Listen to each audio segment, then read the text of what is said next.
명예욕을 대적하는 수단으로 에바그리우스는 기억을 꼽는다. 우리가 어디에서 왔는지, 어떤 욕정들을 대적해야 했던지를, 우리가 승리한 것은 우리의 공로가 아니었음을, 그보다는 그리스도께서 우리의 투쟁을 지원해 주셨음을 우리는 기억해야 한다. 기억은 우리 삶의 성공을 위한 보장은 없음을, 그보다는 그것이 하느님의 은총임을 상기시킬 것이다.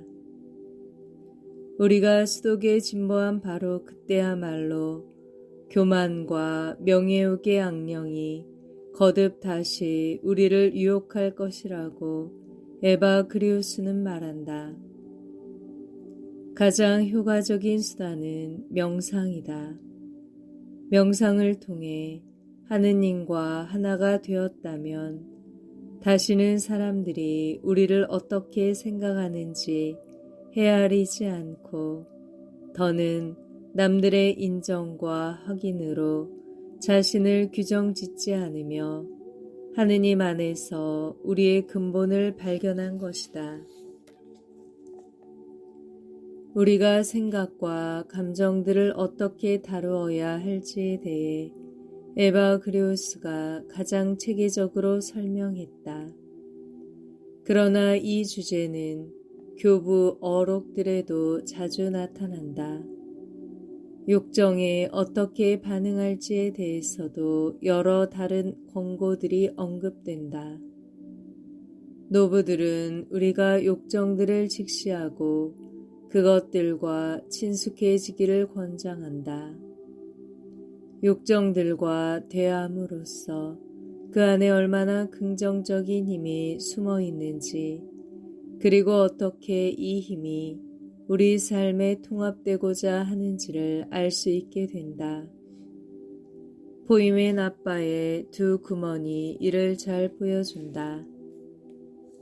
한 수도승이 포이멘 노부에게 와서 사부님, 저는 생각이 너무 많습니다. 잡념 때문에 위험을 느낍니다. 하고 말했다. 노부는 그를 밖으로 데리고 나가더니 저고리를 벌려 바람을 멈추게 해라 하고 말했다. 그가 저는 그것을 할 수 없습니다 하고 대답했다. 그러자 노부는 말했다. 그것을 할 수 없다면 너에게 덮쳐오는 생각들도 막을 수 없다. 그러나 그것과 맞서는 것은 내가 해야 할 일이다. 이 금어는 우리가 우리 안에 떠오르는 생각들을 전혀 막을 수 없다는 것을 분명히 가르친다. 우리 안에 일어나는 생각들이 아니라 오로지 그것들을 어떻게 다루느냐만이 우리의 책임이다. 생각들이 몰려온다고 해서 우리가 나쁜 것은 아니다.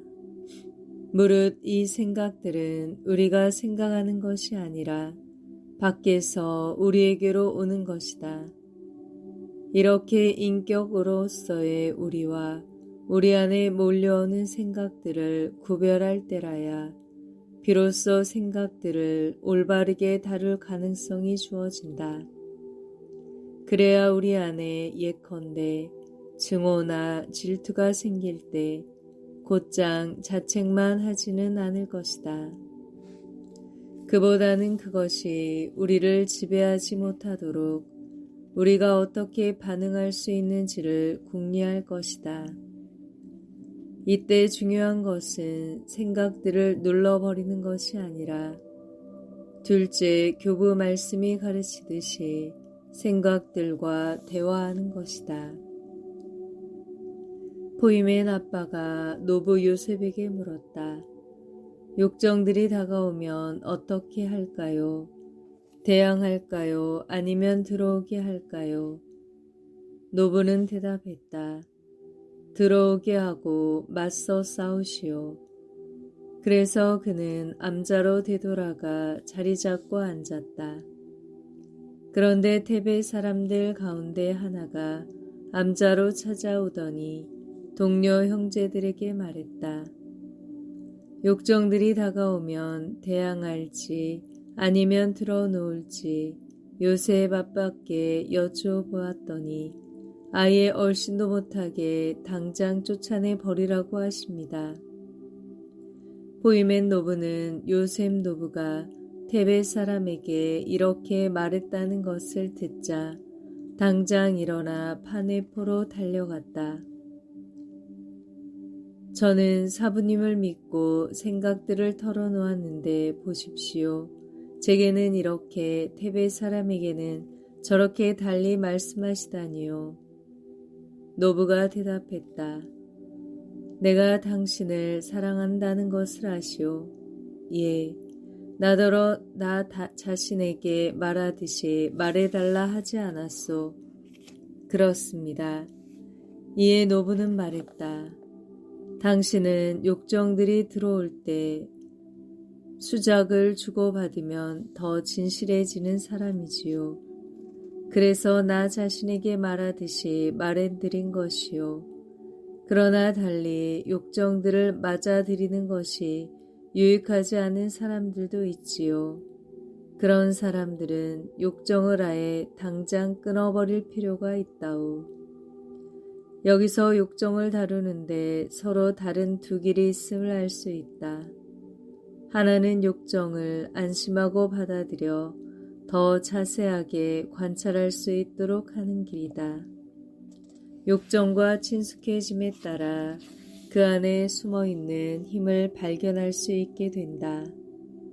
또 그 안에 어떤 동경이 깃들어 있어 어디로 이끌려 하는지도 알 수 있을 것이다. 욕정과의 대화는 내 안에 무엇이 살 수 없는지를 보여준다. 예컨대 붕괴가 있다면 그것은 을에 어떤 의미가 있다. 그것을 그냥 눌러버리는 것은 쓸데없는 짓이다. 어쩌면 그것은 내가 다른 것에 너무 많은 권세를 부여했음을 보여줄지도 모른다. 그런 붕괴라면 내가 그 다른 것을 내쫓아 버리고 거기서 해방될 힘을 줄 수 있을 것이다. 남편이 주정뱅이인 한 부인이 증오감을 품고 있었는데 심지어 남편을 죽이고 싶은 생각까지 들었다.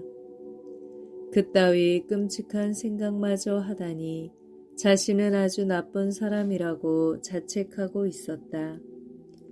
이처럼 많은 사람이 자신의 부정적인 생각 때문에 자책하고 있다.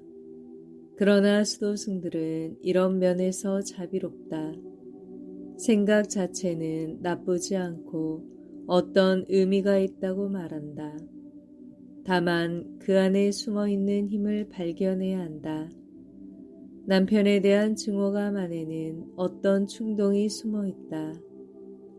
나도 살 권리가 있다. 내가 망가지라는 법은 없다. 내가 이 충동으로 산다면 미움은 필요 없다. 내 안에 일어나는 증오감이 나쁜 것은 아니다. 그것은 내가 다른 사람이 나에게 지나친 힘을 부리도록 허용했다는 경종이다. 내가 그 신호를 듣고서 걸맞게 행동한다면 감정은 누그러진다. 그러나 감정을 억누르면 나는 미움에서 결코 헤어날 수 없다. 그리고 그것이 나를 파괴한다.